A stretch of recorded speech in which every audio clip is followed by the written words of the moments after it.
So I'm making this video for the Tactical Development +4 extensions for the SIG P365 17 round macro mags. I bought these about a year ago and I had issues getting them to function properly.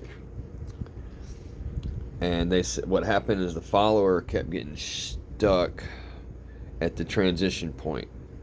And they said on their website to try to sand some of the rough corners down. You can see I've sanded that point down some.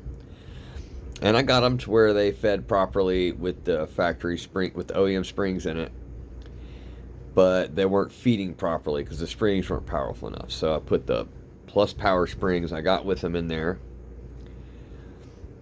And same thing, they started getting caught at the transition point. Once you got 3 rounds out, like it was just stuck and the rounds started rattling around in there.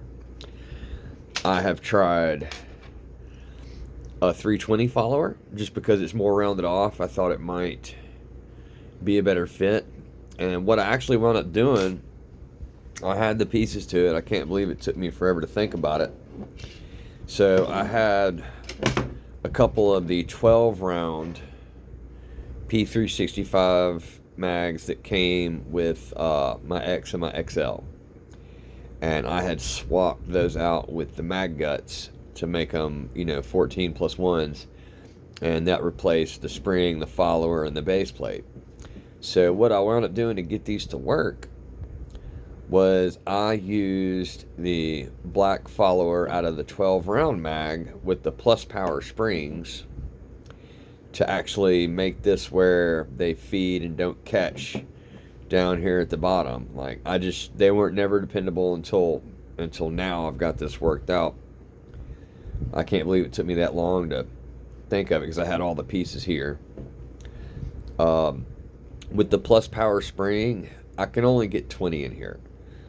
I can get that 21st one in, but it's in there so tight that it won't actually feed. It won't load correctly. Like when you're trying to load it in there, you got to hit the back of the slide to push the round out, and I'm just not trying to be that rough with it. But still, now that they're actually working and they don't get caught, 20+1, that's better than nothing. Of course, they have the fuse out now, and once you can buy the P365 fused 21 round mags straight from SIG. I'd like to get a couple of those too. I've probably got 12 of these macro mags, and 2 of them I have these base plates on them, and I'm glad now they're dependable enough where I can start carrying them with the 20 rounds in. So this is just a fix if sanding the follower on the macro followers doesn't work for you and you're still having issues with these Tactical Development +4 extensions, or +3 with the plus power spring.